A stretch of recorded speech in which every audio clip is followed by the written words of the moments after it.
Mirë se erdhe! Përshëndetje, mirë se u gjeta. Shumë kënaqësi të pres në studio. Faleminderit për ftesën, kënaqësi me qenë. Faleminderit ty për kohën. Gjithmonë e kam shumë e qejf kur pres zonja të tilla në studio, të lutem rahatoju. Faleminderit.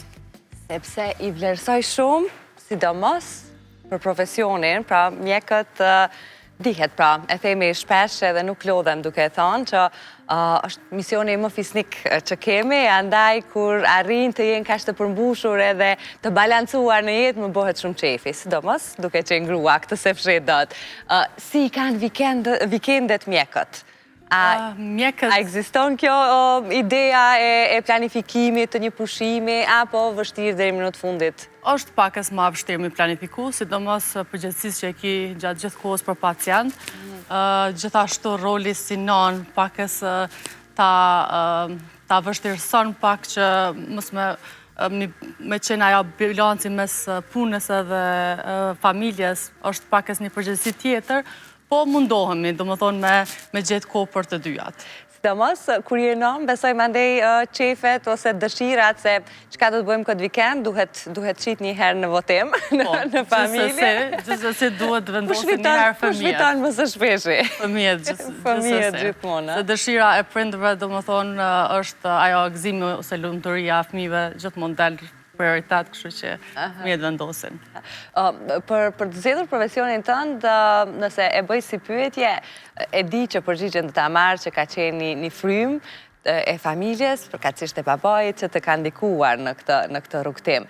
I është dashur shumë, po them, për të bindur ty që ta ndjekësh rrugën e mjekësisë, apo edhe si zgjedhje e ytja qysh herët? Jo, do të thotë unë prej se vogël, prej afër, e kum pa do të thotë atë përkushtimin edhe kum pa atë rolin e babit si mjek, do më thonë si ortoped, edhe përkushtimin e tij ndaj pacientëve, ku pacient kanë ardhur me dhimbje, kanë ardhur në pamundësi për të ecë, edhe kanë dalë prej klinikës duke me shpresat mëdha edhe me mundësinë për me ecë. Edhe ky lloj sakrifice dhe përkushtimi i tij, do më thonë, ka formësu mu si karakter edhe e kum pa rëndësinë e madhe në profesionin si mjek. Do më thonë, u konë dëshirë që është kriju dita ditës për çdo ditë edhe nuk e kum pa asnjë profesion tjetër përpos me qenë mjeke.